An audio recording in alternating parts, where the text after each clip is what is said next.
waiting with bated breath for that favorite media catchphrase, the U-turn. I have only one thing to say. U-turn if you want to.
You keep changing every day.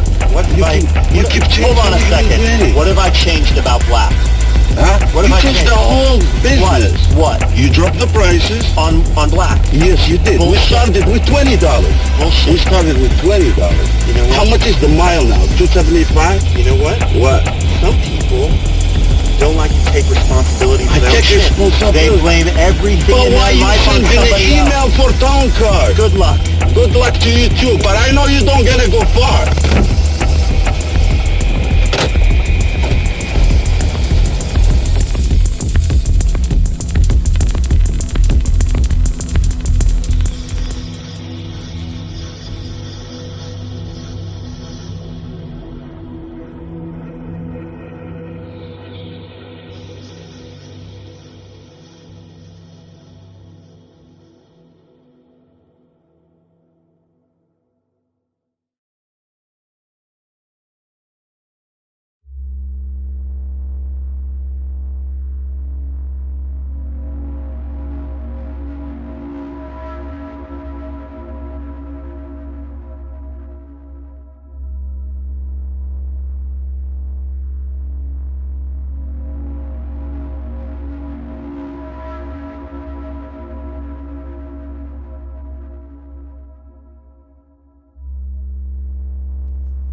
Philip Kaufman's 1978 remake of Don Siegel's 1956 adaptation of Jack Finney's 1954 science fiction novel, The Body Snatchers, begins with this unsettling organicist introduction that gives up the ghost right away.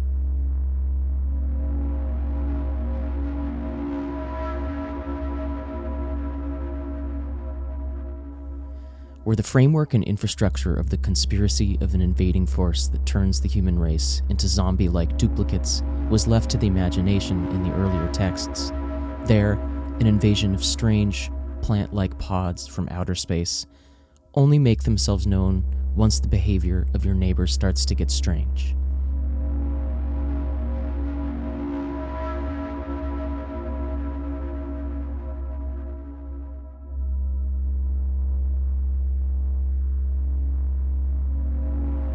But instead, here we see the invasion playing out on a molecular scale. Of course, one we will not understand until we begin to see its terrifying effects come to fruition. In other words, it's happening right in front of our eyes, but we don't know it yet. There is, of course, an immediate resonance with the growing ecological concerns of the 1970s, from then blossoming notions of climate modeling that began to emerge from systems thinking, to the hippie-turned California ideology of Stuart Brand's Whole Earth catalog.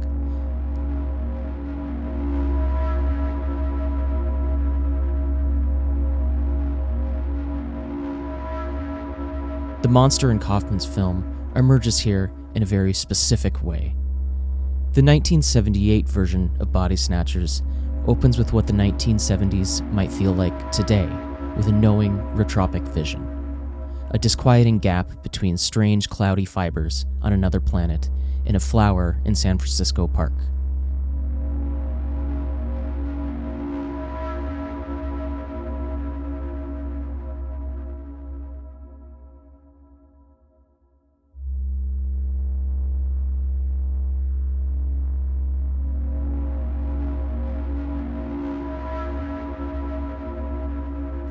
Just let's take not 44, but take 46 or 50, just after the end of the war. Government was much smaller in the United States than it is today. If I remember the numbers, government spending at all levels, from federal, state, and local, was about 25% of the national income. Today it's 45%. And that doesn't allow for the effect, not of spending, but of regulations. The Clean Air Act, the AIDS Disabilities Act, and so on. So that, in fact, we are more than half socialist today. That is, more than half of the total output of the country is being distributed in a way that is determined by the government.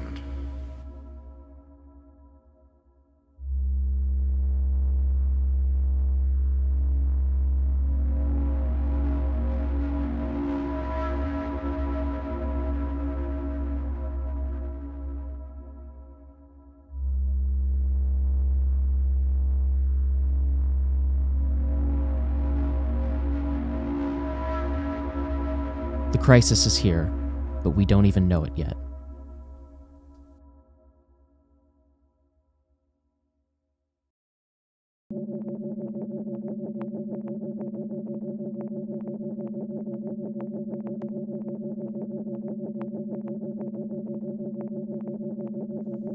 Repetition might be a temporal structure baked into capitalism. Not the cyclical history of Benedict Anderson or Walter Benjamin's notions of a time filled with messianic potentiality, but rather the embodied form of MCM prime from Marx's analysis of the commodity form. Money, transformed into the commodity by labor power, transformed again back into surplus value of more money. Sequels, reboots, repetition.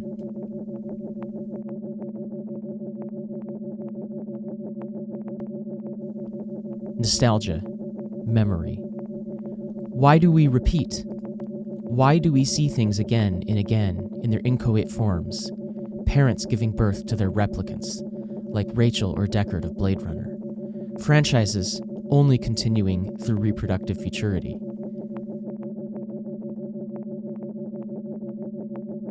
Capital demands a knowable future of replication. Perhaps precisely at the moment it begins to realize it cannot reproduce itself, it has escaped into financialization. It has outsourced its mode of production to the formerly third world.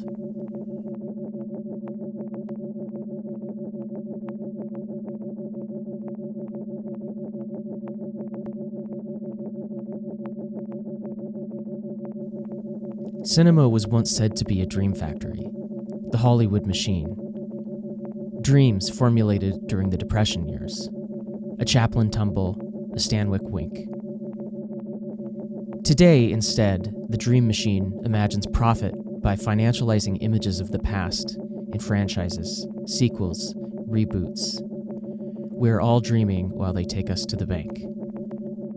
But the compulsion to repeat is not merely a contemporary phenomenon.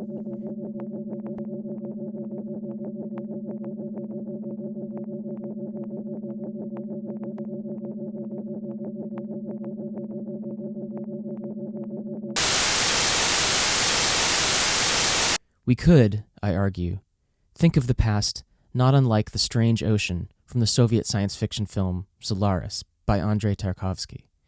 That ocean that has its own consciousness, unknowable to the human mind, but which nevertheless keeps creating copies of Kelvin's wife out of his own memory. Intelligibility only crystallizing through flickers of nostalgia, returning again and again. Intelligibility only crystallizing through flickers of nostalgia, returning again and again to make sense of an unknowable present.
Don Siegel's 1956 Body Snatchers famously opens with a narrative framing device. Kevin McCarthy's Dr. Miles Bennell has already lost it, hysterically warning everyone of an invasion of lifeless, soulless pod people coming for your loved ones unless they can be stopped.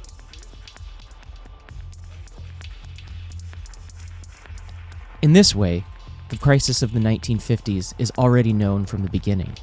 We don't need to see the interplanetary fibers sweeping their way into the ecosystem.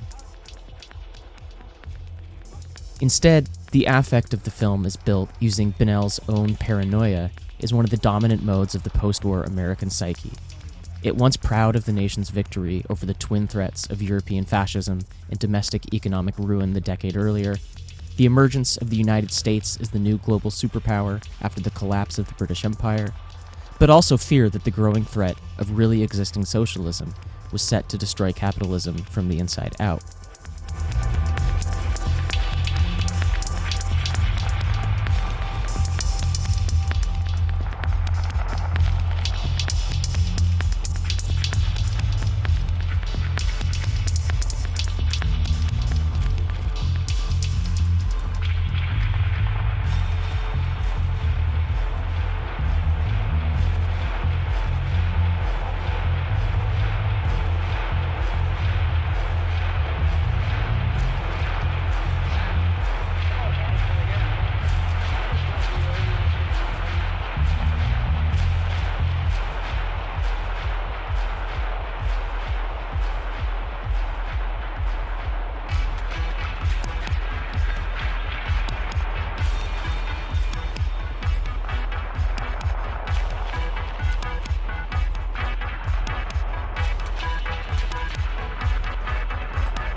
First glance, everything looks the same.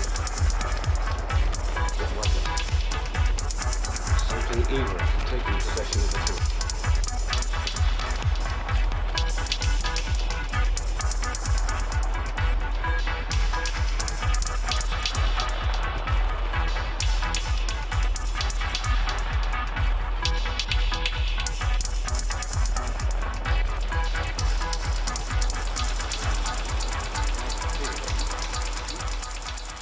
Paranoia is the dominant affect of a culture at once proud of itself, yet worried it could all be ruined at any moment. And the soulless pod people of the film have long been said to reflect both the fear of the godless conformity of communism's collectivist impulse threatening American capitalist individualism, or on the other hand, the dangers of McCarthyist, red-baiting paranoia turning neighbors against one another. Maybe, even, the suburban ennui beginning to emerge from the 1950s on its path to the disruption of the 1960s, towards what Guy Debord would later call the spectacle itself. Pod people are complacent spectators.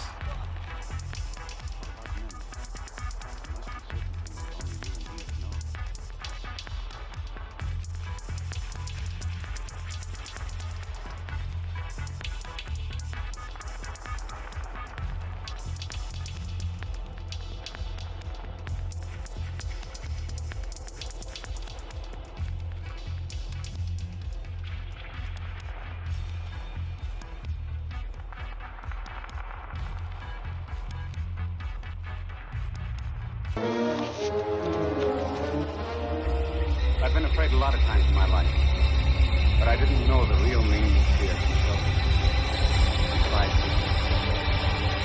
A moment's sleep from the girl I loved came from an enemy bent on my destruction.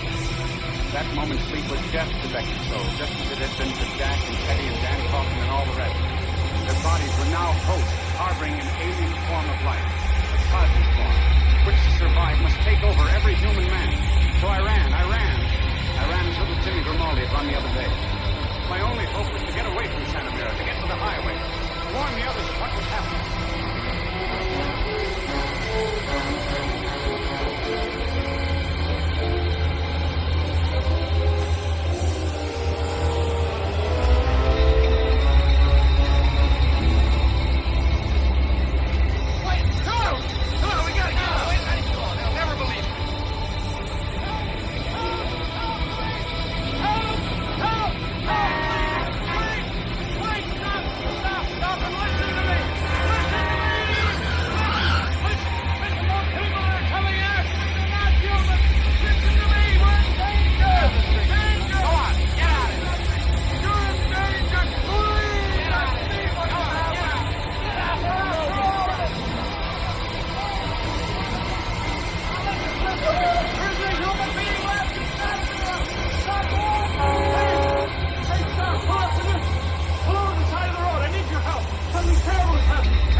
Something terrible. Please, you're not here. They're already here. Help! You're next. We're coming. We're coming. Mr. Benson.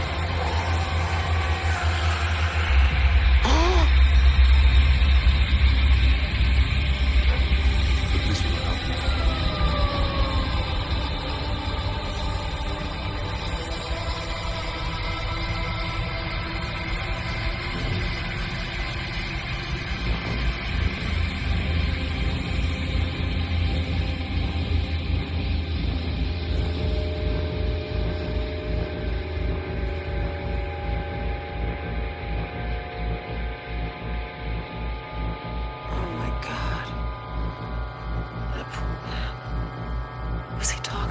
I'll phone a witness report in when I get to the bookstore. By the 1970s, paranoia paradoxically becomes the dominant narrative mode of political cinema, while falling into a daily felt affect, evacuating it of the urgency of a man on the freeway screaming for help. Is this what it's like when the warnings of the past go unheeded? Is this the bridge between the 50s and 60s that Frederick Jameson so famously imagined is the rupture between the modern and the postmodern? Hello. Matthew Benel. Yes. I'm Michaels. I'm with the Federal Preparedness In his body of work that seeks to interrogate the political unconscious of contemporary capitalism, Jameson argued that it is precisely totality which has vanished from earlier utopian projects and entered our postmodern afterlife with unrepresentability. Paradoxically here, totality becomes a conspiracy.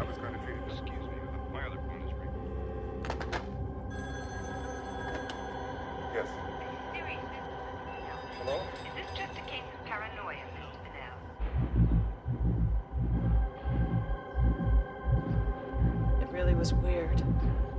Jeffrey was meeting all sorts of strange people. Things were being passed between them. And none of them were people you knew? I didn't know any. Matthew, I've lived in this city all my life. But somehow today I felt everything had changed. People were different. Not just Jeffrey, but everybody. Yesterday it all seemed normal. Today everything seemed the same, but it wasn't. It was a nightmare. It really became frightening.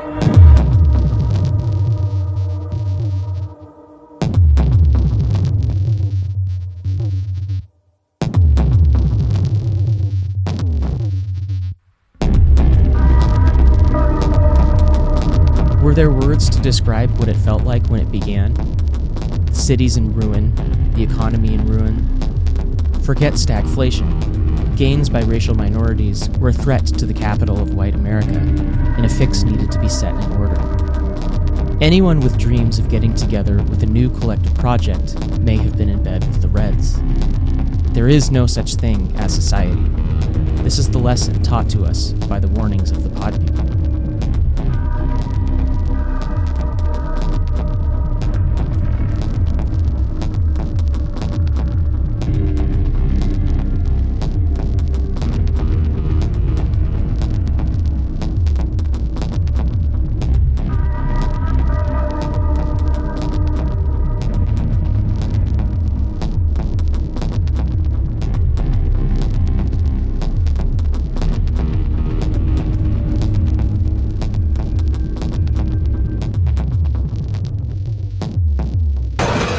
What would possessing the knowledge of what is to come even look like in a world incommensurate with the future?